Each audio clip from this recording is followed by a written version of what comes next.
What's going on, guys, and welcome back to the channel. I'm Chris, this is 4K Motoring, and today we're installing a new rearview mirror in the Corvette. I'm making a video on this even though it's pretty simple because I thought it deserved a little bit more than just a YouTube short as far as content. There are a couple specialized tools required here and a little specialized technique to get this thing on. It is not quite as easy as it looks. Let's get inside, I'll show you why we're doing it.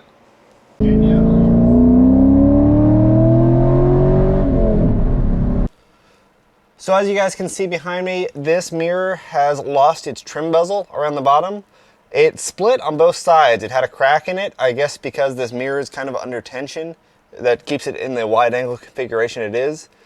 The actual plastic bezel split and eventually actually fell off. So it actually works okay right now. I don't really have a complaint about being able to see out of the mirror, but it looks pretty tacky and it looks pretty bad with the whole bottom of the mirror exposed, all the circuitry behind the buttons exposed. So we want to go ahead and replace that. This is the auto dimming mirror. This is a 2001 Corvette, but it's the auto dimming rear view mirror. So unlike the, I guess, cheaper mirror, there's no Torx bit that loosens basically a set bolt on the mount.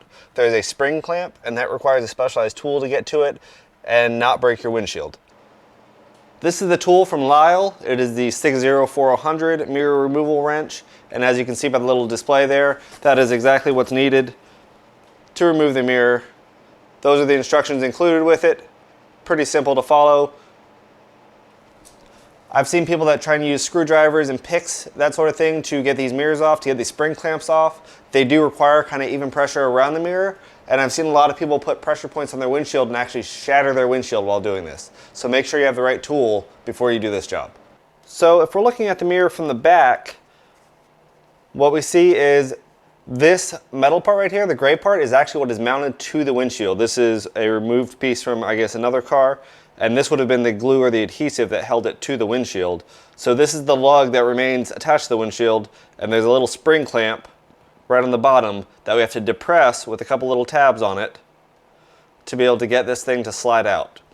We're going to get that tool, that Lyle tool, slid up under the spring here to get these two little nubs to pop off, and then the whole mirror should slide up off of that lug, and that's what we're hoping to achieve.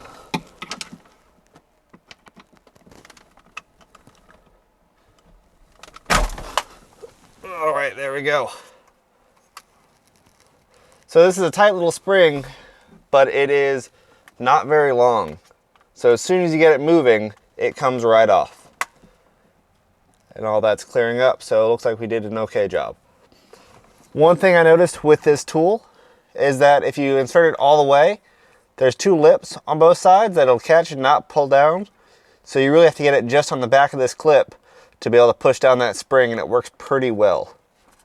This single plug pulls out the back, just put a little bit of pressure on the back of it, and it'll release our mirror. Now, quite simply, we're just going to bring our new mirror in. We're going to start by connecting this plug. There we go. Lights work, everything works on this, which is good.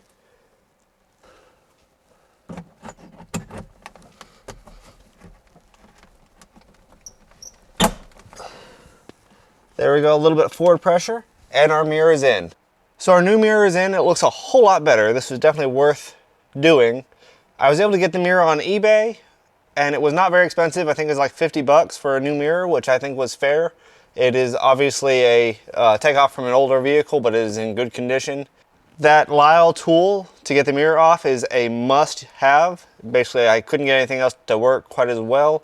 So as cheap as that thing is, it's less than 10 bucks. That is a must-have for this project. They do make a mirror installation tool, kind of a weird set of pliers that you can use to install it. Personally, I found that that wasn't required. I did put a little bit of lubricant on the actual tracks for on the rails itself for the actual mirror. But other than that, it just slid right on. So I wasn't too concerned with that. It was pretty easy even without that. I did happen to knock off this antenna mount, so I'm going to have to remount that, find out where the connection is and where I can put adhesive to put that back on the windshield. I don't use FM on this car anyway, so it's not like I'm going to be losing out on any features, but it's something I definitely do want to get fixed, and something you may want to unplug before you take your mirror off, just for a little bit of added safety. Like I said, this was just a very simple job, one that wasn't going to take a lot of time, but one I wanted to invest a little bit more explanation than just a YouTube short. Hopefully you found this useful, and if you guys have to do this project, hopefully at least some of the information I provided would be useful to you. Again, this is my 2001 Corvette, and this is the auto-dimming rear view mirror. Replacement required that specialized Lisle tool to get the mirror off, to get the spring clip off, but otherwise was pretty smooth sailing all the way through. If you guys haven't already, please hit that like button and subscribe to this channel. We'll be back next time. If there's anything specific you want to see on the Corvette, let us know.